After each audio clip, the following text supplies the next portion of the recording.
You finally get the motivation back. First day back at the gym, you go all in like you never stopped.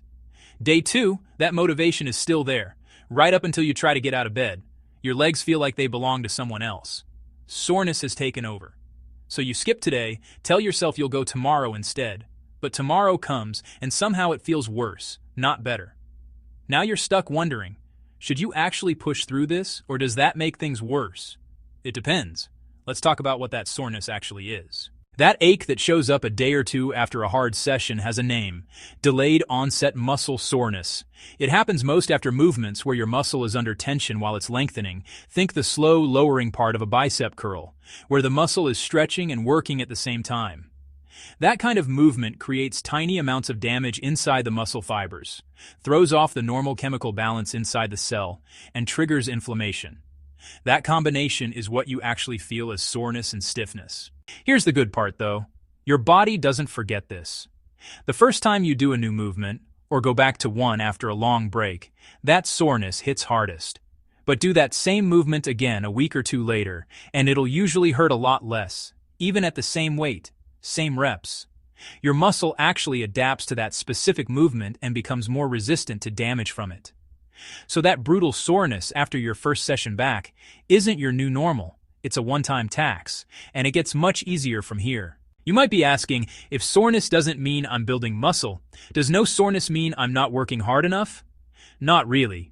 Once your body adapts to a movement, which usually happens within your first few sessions of doing it, that same workout stops causing much soreness at all, even if you're still lifting the same weight or doing the same reps. That's not you plateauing, that's your muscle getting genuinely more resilient to that specific movement. And if your goal is building more muscle, chasing soreness isn't the way to do it either. What actually drives growth is progressive overload, gradually adding weight, reps, or difficulty over time, not how sore you feel afterwards. You can build real muscle while barely feeling sore at all, and you can be brutally sore from a workout that barely challenges you in any way that matters. That soreness doesn't automatically mean you can't train, though. There are 2 situations where you genuinely should stop. First, if what you're feeling isn't muscle soreness, it's joint pain. Muscle soreness lives in the muscle itself. Press on it or contract it, and it's uncomfortable, but the feeling stays in the muscle. Joint pain sits deeper, right at the joint, and even small, gentle movements around that joint can trigger sharp, focused pain. If that's what you're feeling, that's not DOMS. And it's worth getting a professional to look at it before you load that area again. Second, if the soreness is so bad that it's wrecking your form. Once you start compensating, shifting weight around, or letting your technique fall apart just to get through a rep, your risk of actually hurting yourself goes up. That's your body telling you to back off, not push through. Outside of those 2 situations, though, you probably have the green light with some adjustments.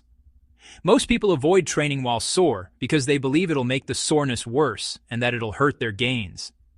Neither one holds up well under research. Light to moderate movement, easy cardio, gentle reps doesn't make soreness worse, and in some cases actually helps manage it and supports your recovery just as well as, or slightly better than, doing nothing at all. And soreness itself isn't actually a measure of how good your workout was or how much muscle you're building. So what should you actually do? Keep the intensity down on whatever's sore, lighter loads, fewer sets, or work something else entirely and let that area keep healing while you stay in motion. Remember what's actually happening in there: torn muscle fibers, a chemical imbalance, inflammation, light movement, walking, easy mobility, gentle reps gets blood flowing through that area, and that blood flow is part of what helps it repair. If the soreness is mild to moderate, your joints feel fine, and you can still control your movement properly, training is often the better move. Please don't let soreness be your excuse. A few sore days off is how a week off happens, and a week off is how you quietly never go back. So next time you're sore, you know what to check, and you know it's usually okay to move anyway. That's really all this comes down to. Train smarter, not harder. Thanks for watching.